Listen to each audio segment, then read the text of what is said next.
آغاز ہی حمد سے، اور پھر اس پر بس نہیں کیا بلکہ جس صورت کے اس لفظ پر ہم گفتگو کر رہے ہیں اس صورت کے بارے میں تو فرمایا پڑھو، پھر پڑھو، پھر پڑھو، پھر پڑھو، پڑھتے جاؤ پڑھتے جاؤ پڑھتے جاؤ زندگی کے آخری سانس تک۔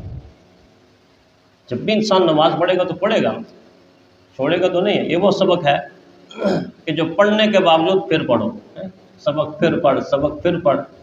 اقبال نے بولا سبق پھر پڑھ، صداقت کا، امانت کا، دیانت کا، لیا جائے گا تجھ سے کام دنیا کی امامت کا۔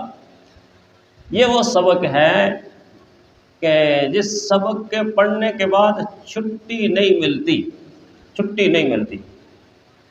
صبح کو آغاز ہوتا ہے تو سبق شروع، دن کا اختتام ہوتا ہے تو سبق کے ساتھ، اور رات کی ابتدا ہوتی ہے تو سبق کے ساتھ، اور جب رات کی انتہا ہو رہی ہوتی ہے، ہلکی ہلکی پو پھوٹتی ہے، سفیدی آتی ہے تو سبق کے ساتھ۔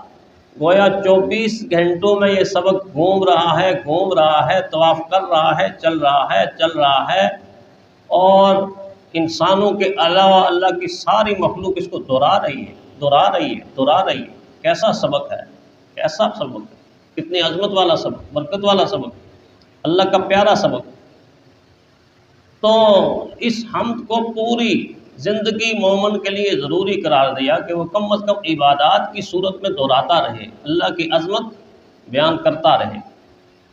ایک وقت ایسا آئے گا جب آپ بھی موجود ہوں گے، ہم سارے موجود ہوں گے، آدم صاحب حضور صلی اللہ علیہ وسلم، سارے انبیاء بھی موجود ہوں گے، اور پھر آدم علیہ السلام سے لے کر قیامت تک کا آخری انسان میدان محشر میں ساری انسانیت موجود ہوگی۔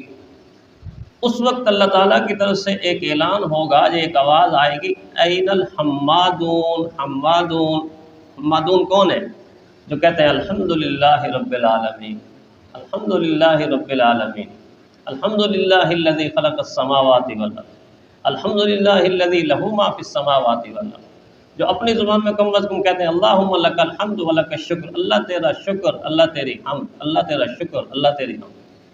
اللہ کہ این الحمادون، وہ حمادون کہاں ہیں؟ حدیث میں آتا ہے کثیر تعداد میں لوگ اللہ کے دربار میں ایسے کھڑے ہوں گے جن کے چہرے 14ویں کے چاند کی طرح چمک رہے ہوں گے، دمک رہے ہوں گے، اور ان کے اندر نیکی کا نور چھلک رہا ہوگا۔ چمکتے دمکتے چہروں کے ساتھ خوبصورت لوگ اس مجمع سے کھڑے ہوں گے، تو اللہ تعالیٰ فرمائیں گے یہ سارے وہ ہیں جن کو میں آج بغیر حساب کے جنت میں داخل کرتا ہوں۔ کتنا بڑا فائدہ ہے، کتنا بڑا فائدہ ہے اللہ تعالیٰ کی حمد کا، کتنا بڑا فائدہ ہے۔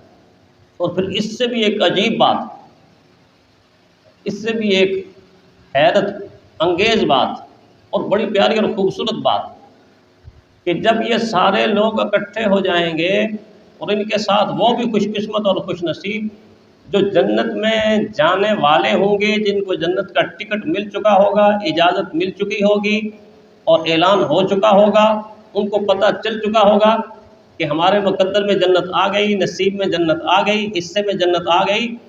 کتنی تعداد میں لوگ ہوں گے پیارے پیغمبر صلی اللہ علیہ وسلم کی امت میں، وہ سارے کے سارے لوگوں کا مجمع جب اکٹھا ہوگا تو اکٹھا ہونے کے بعد آمنہ کے لال عبداللہ کے در یتیم، میرے اور آپ کے آقا اللہ کے محبوب جب یوں ایسے کھڑے ہوں گے تو وہ کیا منظر ہوگا۔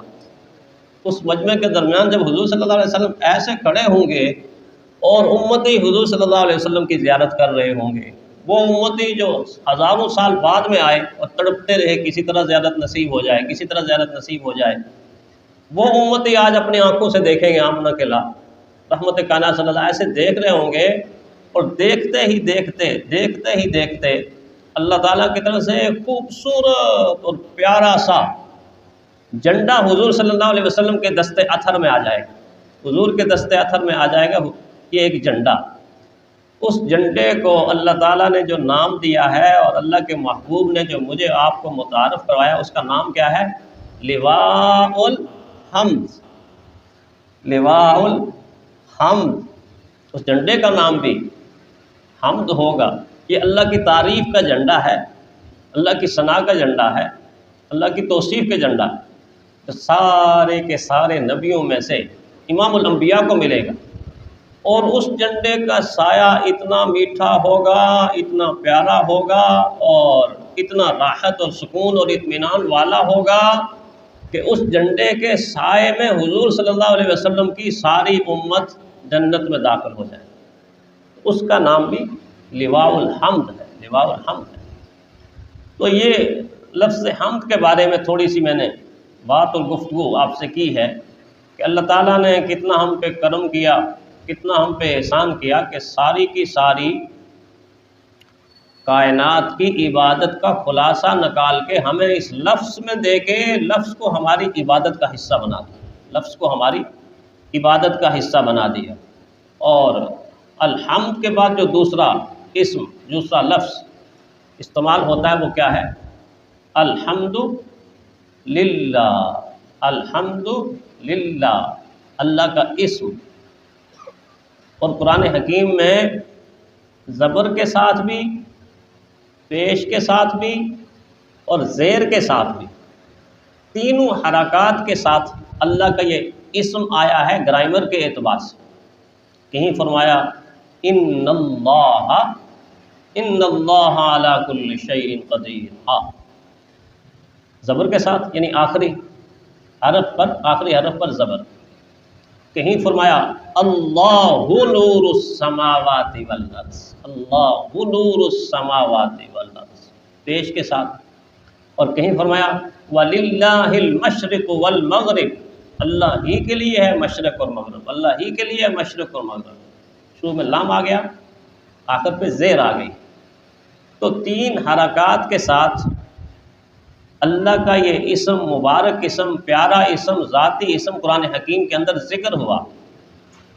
اب اللہ قرآن حکیم میں 980 مرتبہ ذکر ہوا ہے، 980 مرتبہ اللہ اللہ اللہ۔ پھر اللہ آگے زبر، ان اللہ، یہ قرآن حکیم میں 663 مرتبہ، 663 مرتبہ قرآن حکیم میں زبر کے ساتھ استعمال ہوا۔ اور زیر کے ساتھ للہ ملک السماوات والارض، 1125 مرتبہ زیر کے ساتھ قرآن حکیم نے اللہ تعالیٰ کے اس نام کو ذکر فرمایا۔ تو اب آپ جب جمع کریں گے 980 کو، 663 کو، 1125 کو، تو آپ کے پاس خلاصہ جواب کا آ جائے گا۔ وہ کیا آئے گا؟ 2768، 2768 مرتبہ قرآن حکیم میں یہ لفظ استعمال ہوا ہے۔ اور جو تیسرا لفظ رب ہے، قرآن حکیم میں 972 مرتبہ استعمال ہوا، 972 مرتبہ اللہ تعالیٰ نے اپنا صفاتی نام رب ذکر کیا ہے۔ عالمین قرآن حکیم میں 73 مرتبہ استعمال ہوا۔ اور ہم روز یہ نام کتنی مرتبہ سنتے ہیں، کتنی مرتبہ کہتے ہیں؟ کبھی اس طرف دھیان کیا ہے کہ ہم روزانہ کتنی مرتبہ سنتے ہیں؟ یہ نام روزانہ صرف ایک اذان میں، صرف ایک اذان جو مؤذن کہتا ہے نا، اس میں 11 مرتبہ اللہ کے لفظ کو دہراتا ہے۔ اللہ اکبر، اللہ اکبر، اشہد ان لا الہ الا اللہ، اشہد ان لا الہ الا اللہ، اشہد ان محمد الرسول اللہ، اشہد ان محمد الرسول اللہ۔ پھر آگے دیکھیں حی علی الصلاۃ، حی علی الفلاح کے بعد اللہ اکبر، اللہ اکبر، پھر لا الہ الا اللہ۔ 11 مرتبہ ایک مؤذن ایک اذان میں اللہ کے لفظ کو ذکر کرتا ہے۔ اللہ تعالیٰ کا ذاتی نام پکار کر کہتا ہے اللہ اکبر، اللہ اکبر۔ تو 5 اذانوں میں کتنا ہو گیا؟ 11 5 55۔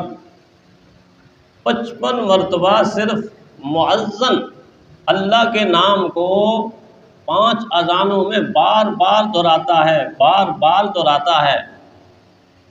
پھر 55 مرتبہ اگر اذان میں دہرایا گیا تو اذان کے بعد مختصر اذان بھی تو ہوتی ہے کہ نہیں؟ مختصر اذان ہوتی ہے کہ نہیں؟ ہوتی ہے نا۔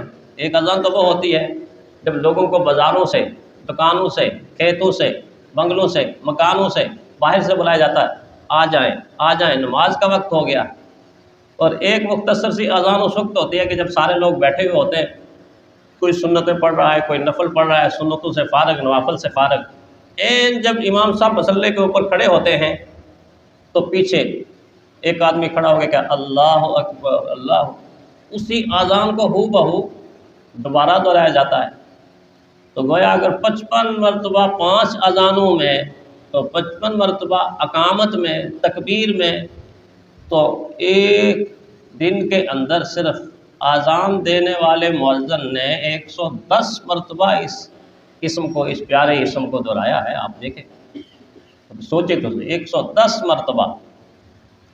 اب 110 مرتبہ صرف اذان میں، اور کبھی غور کیا ہے کہ ہم نماز میں کتنی دفعہ دہراتے ہیں؟ نماز میں تو شروع ہی یہیں سے کرتے ہیں، امام صاحب کہتے ہیں اللہ اکبر، شروع ہی اس لفظ سے کرتے ہیں، اور 7 مرتبہ ایک رکعت میں اس لفظ کو دہرایا جاتا ہے۔